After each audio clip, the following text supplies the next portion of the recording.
Hello అండి, బఠానీ చాట్ చేసుకుందామండి. హోల్ నైట్ నానబెట్టుకున్నానండి. అందులో కోసిన 2 బంగాళదుంపలండి, ఇవి పెద్దవి. కోసి కడుక్కుంటే స్టార్చ్ అంతా పోద్దండి. అవి వేసుకుందాం ఇందులో. అలాగే పసుపు వేసుకుందామండి. వేసుకుని మూత పెట్టుకుని 6 విజిల్లు వచ్చేదాకా ఉడికించుకుందామండి మెత్తగా.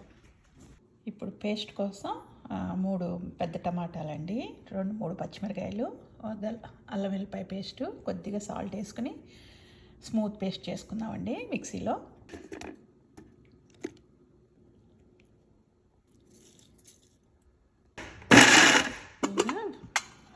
ఓపెన్ చేసి తీసుకుందామండి.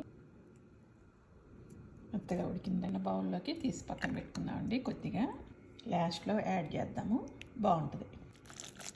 స్మాష్ చేసుకుందామండి మెత్తగా. ఇప్పుడు ఒక ప్యాన్లో కొద్దిగా ఆయిల్ వేసుకుని కొంచెం జీలకర్ర వేసుకుందామండి. తర్వాత సన్నగా కోసిన ఉల్లిపాయ అండ్ పచ్చిమిరకాయ అండి, ఒక ఉల్లిపాయ తీసుకున్న పెద్దది. కొద్దిగా ఉప్పు వేయడానికి. ఉల్లిపాయ వేగిందండి. ఇప్పుడు టమాటా ప్యూరీ వేసుకుందాం.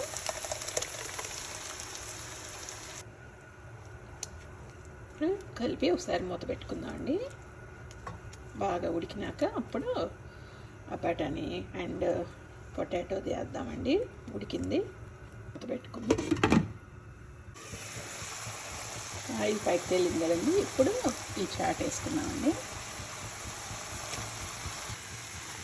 ఇప్పుడు వేడితో కొంచెం ఇది బౌల్ని ఇట్లా వాటర్ పోసుకున్నామండి. ఒక 1/2 స్పూను జీరా పౌడర్ వేసుకుందామండి. ధనియాల పొడి 1 టీ స్పూన్ వేసుకుందామండి.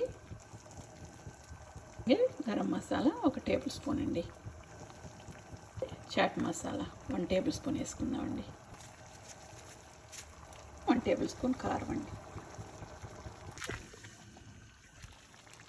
మిక్స్ చేసుకుంటే మొత్తం పెట్టుతుందండి. మిరకాళ్ళండి ఇవి ముందు స్టెప్లో వేసుకోండి.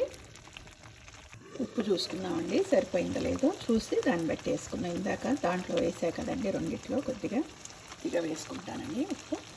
ఇది ఇందాక తీసి పెట్టుకున్నాం కదండి, ఇది వేసుకుందాం. ఒకసారి కలుపుకొని ఇప్పుడు కొత్తిమీర వేసుకుందామండి. చివరిగా కొత్తిమీర వేసుకుని పొయ్యి కట్టేసుకుందామండి. అంతే అండి. నేనైతే పానీపూరిలో తింటామండి మేము. మీరు కూడా అలా ఉల్లిపాయ వేసుకుని తినేయొచ్చండి, చాలా బాగుంటుంది. వేడివేడిగా అయితే ఇంకా బాగుంటుంది. సో మీ ఇష్టం అండి ఎలా తింటారో. చాలా బాగుందండి చూడటానికి కూడా. చాలా సింపుల్ అండి. బఠానీ అందులో బలం అండి పిల్లలకి కూడా. చాలా